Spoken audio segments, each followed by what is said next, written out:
Hey everyone and welcome back.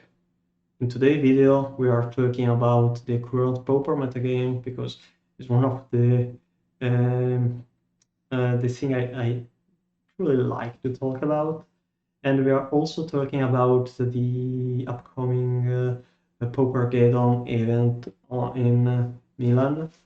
So this on the 3rd of April, there will be a Paupergeddon in Milan, and Paupergeddon is the most important pauper event in Italy. Sadly, the tickets are already sold out. In less than 1 day, they sell every ticket for the event, and there were something like more than 200 tickets available. So will be something like an 8 rounds event plus top 8 obviously. Uh, I'd like to talk about the Pauper metagame in this video, mostly because I'm still not sure how I should play in a competitive event, because the current metagame seems the same Pauper metagame, but thanks to the recent ban, basically the metagame seems kind of open to not tier 1 decks. I also like to show you some lists from the recent results from the leagues and from the challenge, uh, because the current metagame, or at least the first two challenges after the last ban, are not showing a bad metagame.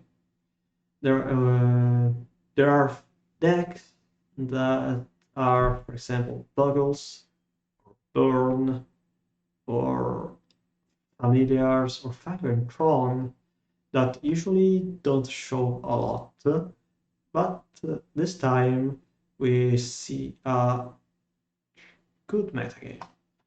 We have a lot of decks, a lot of not so many copies for every deck.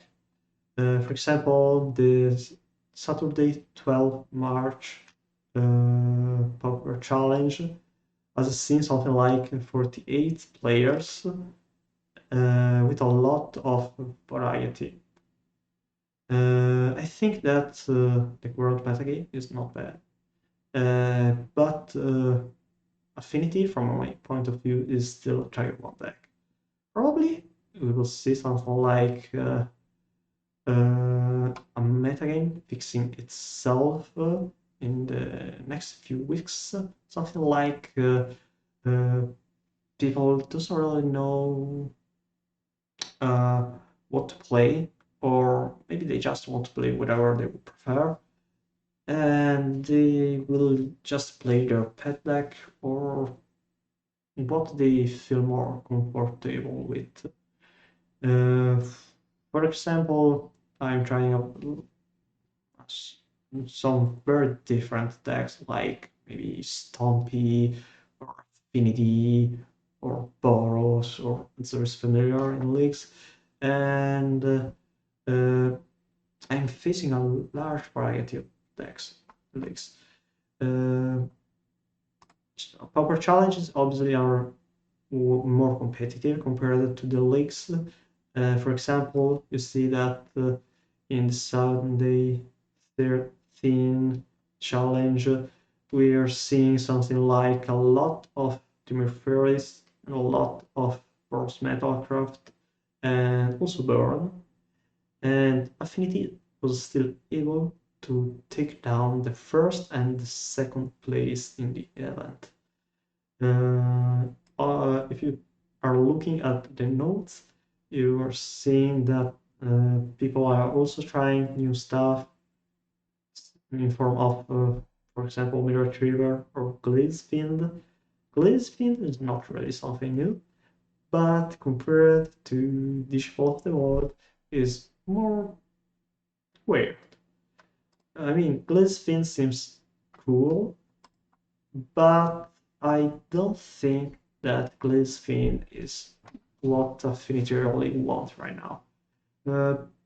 Basically, it's just a worse version of Gurmag Angler or Gearseeker Serpent, because it's a cheap creature that tries to deal a lot of damage to your opponent, but is good only when you're attacking. And right now, Affinity can still be real aggressive, but I think that the correct spot for Affinity right now is playing something like a mid-range style deck. So from my point of view, Glazefin is just something not necessary. So why playing Glazefin when you can play Gurmag Angler, when Gurmag Angler is a way better blocker. It seems also better than Mirror Match because it can block Mirror Enforcer, and Mirror Enforcer without Aether and without Gearseeker Serpent size affinity is dropping the double blue cost, and right now they playing blue only for 2 cast. From my point of view, Gearseeker Serpent is one of the best cards in a Mirror Match, or at least it was. Because now, thanks to cards like Midship Munitions and Blood Fountain, Affinity Mirror Match is really very weird. For example, Munitions is one of the best cards in the current metagame. Makeshift Munitions will be one of the best red cards in the metagame for until they will eventually ban the artifact lands. And probably the artifact lands will be never banned in Pauper. Maybe they are fine in Pauper. That's what I want to say. I'm not sure because I'm not wizard of the coast. I'm not a magic designer. Just a speculation. What I really want to show you in today's video are mostly cool decks. I think it's important to show you, for example, that Cascade Walls is still playable. For example, Walls deck took down this 10th place in Saturday Challenge. This list is playing the Cascade gameplay main deck and the Freed from the Real combo gameplay in their sideboard. Basically, they're trying to be more beat down against interactive decks in form of Paris and Affinity, and they're trying to be more combo based against fast decks, for example, Stumpy, Roik, Toggles, and whatever. I think that this deck basically mostly lose only to Pestilence and Kraken Shaman, so seems to be a kind of good meta call. I'm not sure, because playing a Green Swarm deck which is not Elves in Affinity metagame seems bad, because Affinity can play Kraken Shaman, and you really want to counter Kraken Shaman, and the best way to counter Kraken Shaman is still Hydroblast. There's a couple of lists that took my interest in the recent leaks drops. Goblins, for example, Goblin Combo seems still playable, but people aren't really playing it. Seems mostly due to makeshift nations, because if you are facing an affinity deck and affinity are able to resolve on makeshift nations at least on game 1, basically you are not able to win. Because affinity doesn't really need to do anything besides always leaving some mana open to kill your Putrid Goblin or Skip Prospector with makeshift formations, and then you're not able to win. For that reason, most side usually play at least one copy of Masked Vandal. Masked Vandal is uh, the mimic creature or the shapeshifter creature, which it costs green mana, but it doesn't really isn't really a problem because you have both automatic star and deadly dispute. Eventually, you can discard it and reanimate it with an art. And Miskin Vandal is good because you can fetch it with Goblin Matron. It's a neat answer to makeshift munitions. If you are willing to play Goblin Combo in an Affinity metagame, probably you want to play a Grixis version of Goblin Combo because you are able to play both Tocast and Hydroblast. And as you may know, Makeshift Munitions is a red permanent, and Hydroblast seems to be the better answer to red permanents.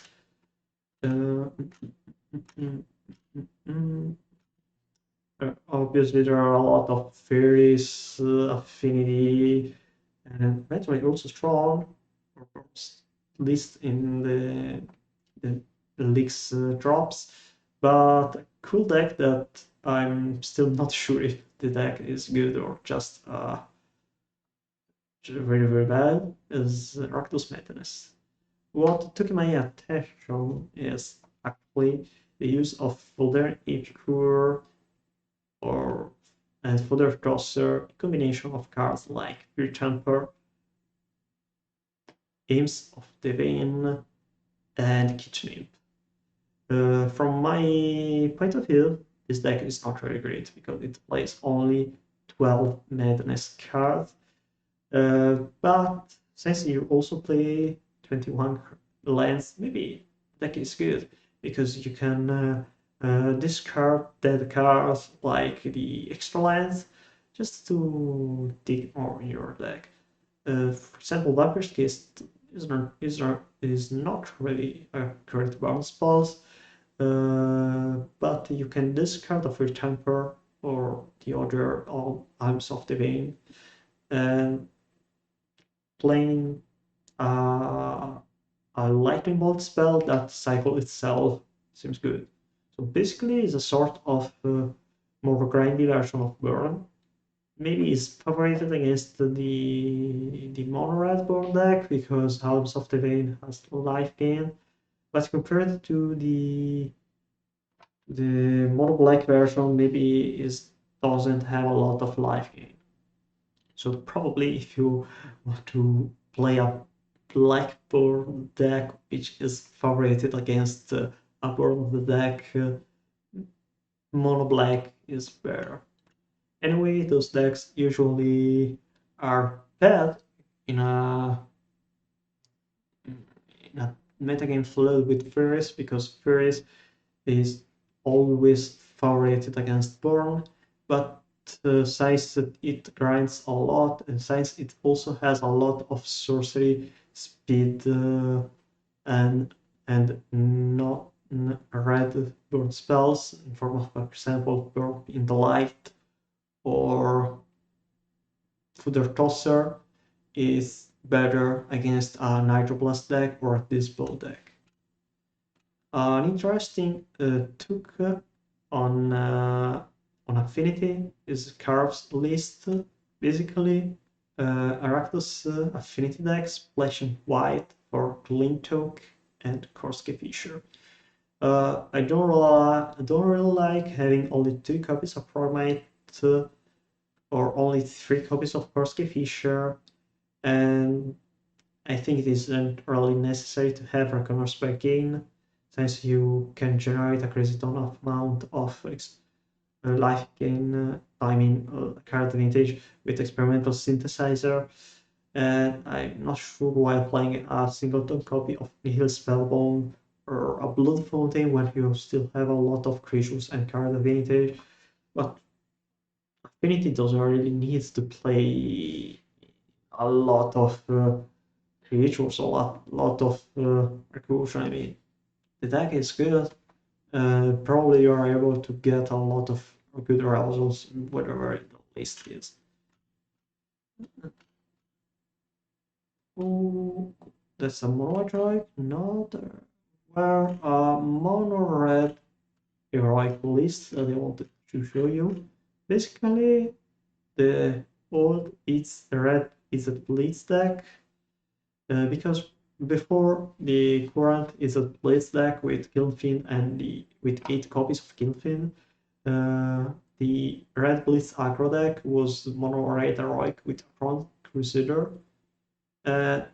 Seems cool if you want to play a very aggressive red deck because I think it can kill you pretty consistent on 2-3 or 2-4. Brute Force, Mutagenic Road, and obviously Tremor Battle Rage are really powerful as the pump spells, but I think that playing Gorilla Shaman in this kind of deck is just bad. Gorilla Shaman in the current metagame is not a land denial spell, it's mostly a card advantage spell. Because, for example, you want to destroy Travel Inspector's Clue token and Blood Fontaine's Blood token or the Blood Fontaine.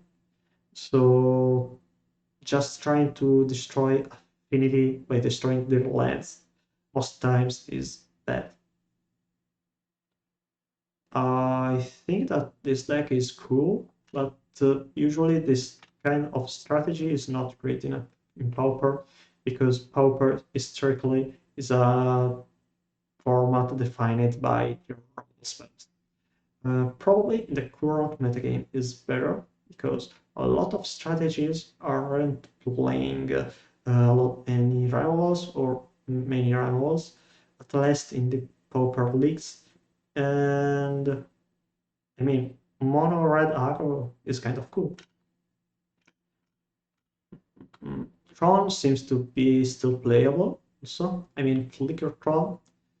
And as you can see, people also trying a different approach of Flicker Tron. Instead of going pentacolor, they're going bicolor in form of Xorus, for example. And I think I prefer the bicolor version instead of the Terror version or the 5-color version with the Ephemerate in singleton copy or a lot of power blood, canony. Without Prophetic Prism, you don't really want to waste resources or main deck slots to play cards like Anzor's Signet. Maybe it's better to play a slightly worse version against fairies just to have a better version against any other matchups. For example, Late to Dinner seems good enough as an alternative to Pulse of Miraza, especially since Land Denial is not much played anymore. Okay, they can destroy your Tranquil Coup, but you can still, with Cleansy Wi-Fi, but you still play 2 copies of Island, and you can blink it with Ghostly Flicker. Maybe they're playing too many blink effects. I think you can just play only 2 copies of Ephemerate or only 1 copy of Ghost of Flicker and going with only 4 blink effect. But I also played 5 blink effect of my blink effect in Tron for a while, and I can assure you that having 3 Ephemerate is worth it. Also, I really like Unwind.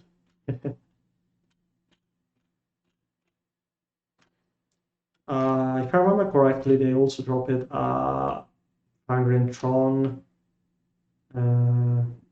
deck list, and that's it. I don't really like having the Cascade creatures in a Hungry Tron deck, but they are just too good to not playing them. So I guess that playing a sort of Gruul Hungry Tron is fine enough.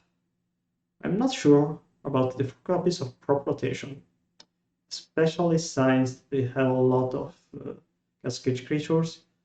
But if your only game plan is relying on having a Toon 3 Tron at least 4 copies of Ancient Stirrings and 4 copies of Expedition Map are necessary. Rotation, especially in various metagames, I think it will be better in at most 2 copies. Anyway, if you want to be sure about having the Tron as fast as possible, I can recommend it at least in a couple of slots. So guys, I think we talked about the Pauper metagame enough. I think we will be better to end the video here. Sadly, I probably will not able to be able to stream on Twitch for the next week. My current internet connection isn't really great and isn't good enough to stream. I try to stream. I try to record a league at least with something just to upload some more contents on my YouTube. But as you may know, I don't really know to record videos with random stacks. I usually try uh, to specifically record videos for my YouTube channel for with decks that I think that are really interesting to see. Anyway, since I should try something for the Paupergeddon, I probably need to test more decks and probably I also maybe I also need to use that for record something new for the channel. So guys, thank you for watching this video and see you next week.